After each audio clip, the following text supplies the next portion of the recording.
Livre 5e, chapitre 12. Le désœuvrement de M. Bamatabois.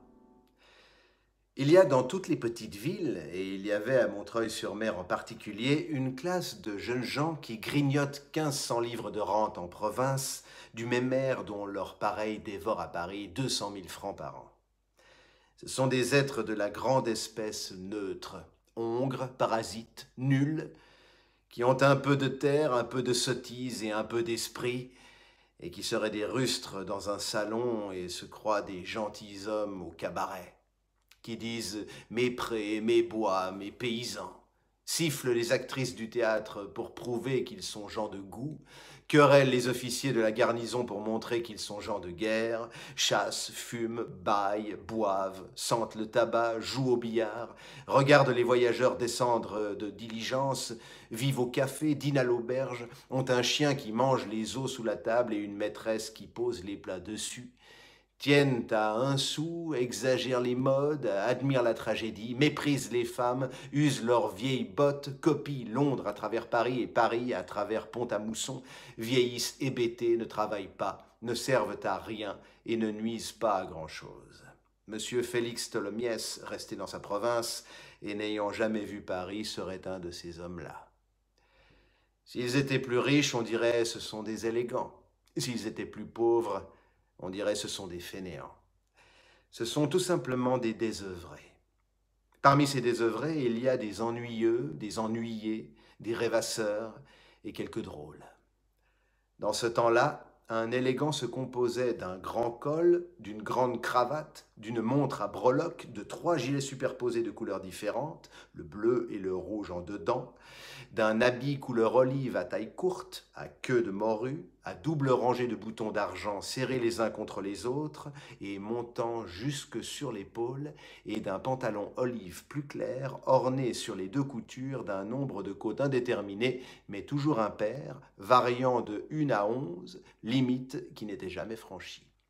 Ajoutez à cela des souliers-bottes avec de petits fers au talon, un chapeau à haute forme et à bord étroit, des cheveux en touffe, une énorme canne et une conversation rehaussée des calembours de potier.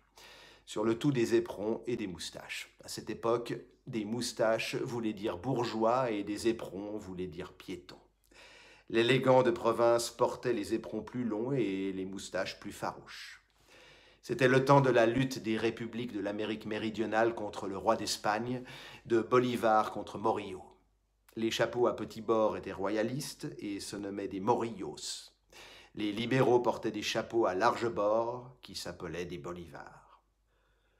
8 ou 10 mois après ce qui a été raconté dans les pages précédentes, vers les premiers jours de janvier 1823, un soir qu'il avait neigé, un de ces élégants, un de ces désœuvrés, un bien-pensant, car il avait un Morillo, de plus chaudement enveloppé d'un de ces grands manteaux qui complétaient dans les temps froids le costume à la mode, se divertissait à harceler une créature qui rôdait en robe de bal et toute décolletée avec des fleurs sur la tête devant la vitre du café des officiers. Cet élégant fumait, car c'était décidément la mode. Chaque fois que cette femme passait devant lui, il lui jetait, avec une bouffée de fumée de son cigare, quelques apostrophes qu'il croyait spirituelles et gaies, comme « que tu es laide, veux-tu te cacher, tu n'as pas de dents », etc., etc. Ce monsieur s'appelait Monsieur Bamatabois. La femme, triste spectre paré qui allait et venait sur la neige, ne lui répondait pas, ne le regardait même pas, et n'en accomplissait pas moins en silence et avec une régularité sombre sa promenade qui la ramenait de 5 minutes en 5 minutes sous le sarcasme, comme le soldat condamné qui revient sous les verges. Ce peu d'effet piqua sans doute l'oisif qui, profitant d'un moment où elle se retournait, s'avança derrière elle à pas de loup et, en étouffant son rire, se baissa, prit sur le pavé une poignée de neige et la lui plongea brusquement dans le dos entre ses 2 épaules nues.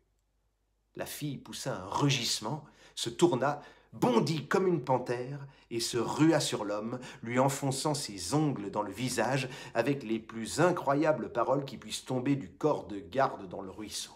Ces injures, vomies d'une voix enrouée par l'eau-de-vie, sortaient hideusement d'une bouche à laquelle manquaient en effet 2 dents de devant. C'était la Fantine. Au bruit que cela fit, les officiers sortirent en foule du café, les passants s'amassèrent, et il se forma un grand cercle riant, huant et applaudissant autour de ce tourbillon composé de deux êtres où l'on avait peine à reconnaître un homme et une femme, l'homme se débattant, son chapeau à terre, la femme frappant des pieds et des poings, décoiffée, hurlant, sans dents et sans cheveux, livide de colère, horrible. Tout à coup, un homme de haute taille sortit vivement de la foule, saisit la femme à son corsage de satin couvert de boue et lui dit « Suis-moi ». La femme leva la tête, sa voix furieuse s'éteignit subitement. Ses yeux étaient vitreux de livide, elle était devenue pâle, et elle tremblait d'un tremblement de terreur. Elle avait reconnu Javert. L'élégant avait profité de l'incident pour s'esquiver.